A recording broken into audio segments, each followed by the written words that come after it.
All right, the breaking news coming in. Sri Lanka protesters have entered the president's house in Colombo. Protests spiraling there in Sri Lanka. And now the protesters have broken barricades, entered into the president's official residence. And this is, of course, in one of the largest anti-government marches in the crisis-hit country.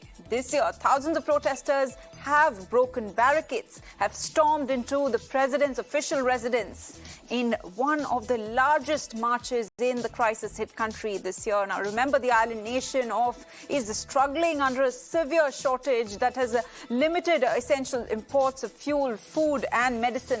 And it has plunged into one of the worst financial turmoil in decades. Sri Lanka protests escalating, spiraling. Now protesters have stormed into the president's official residence in Colombo.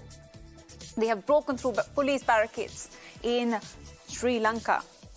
Thousands of protesters have broken through police barricades and have stormed into the president's official residence in one of the largest protests in the crisis-hit country this year. And this is the latest that we are getting to you on the Sri Lankan crisis.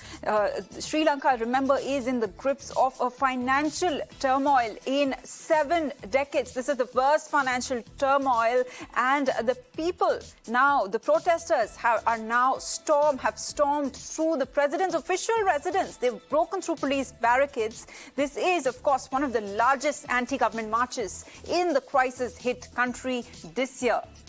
And massive protests are taking place in Colombo. Protesters are breaching all those barricades. They have stormed the president's official residence in the latest, and this is in one of the largest anti-government marches in the crisis-hit country this year. Remember, the people are struggling through a severe shortage of foreign exchange that has limited their essential imports of fuel, food and medicines. It has plunged their economy into the worst financial turmoil in 7 decades. And my colleague Srinjoy is joining us live on the broadcast for more on this. Srinjoy, the protests in Sri Lanka are spiraling, and now we are learning that the protesters have stormed into the president's official residence. Yes, it's got to a stage where the people are absolutely desperate. Let me just explain why we have got to where we are in Sri Lanka. First of all, there were 2 well-meaning decisions, but in retrospect, entirely wrong by Gotabaya Rajapaksa. The first was to stop all tourism because of COVID. Now, as a result, foreign exchange reserves actually came down very, very dramatically. The second was probably an even worse decision. It was a decision to have no chemical fertilizers anymore in use in Sri Lanka. Once that happened, agricultural production dipped dramatically. And also right after that, at the same time actually, tea production, and Sri Lanka exports so much tea and for foreign exchange, that also dipped dramatically. Now, once these 2 things happened, then there was no money and there was no food. So if you have no foreign exchange, you can't buy petroleum, you can't buy petrol or diesel or anything like that.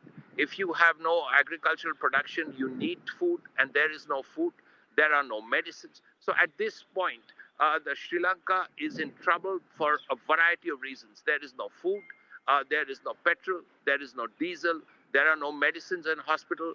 Things have never been as bad as they are right now. And they have been like this for many weeks.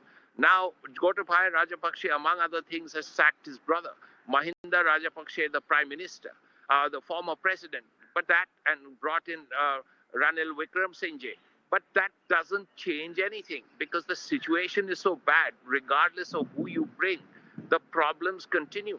India has helped with petroleum, India has helped with food, but it's a big country with many million people. How are you going to solve this problem?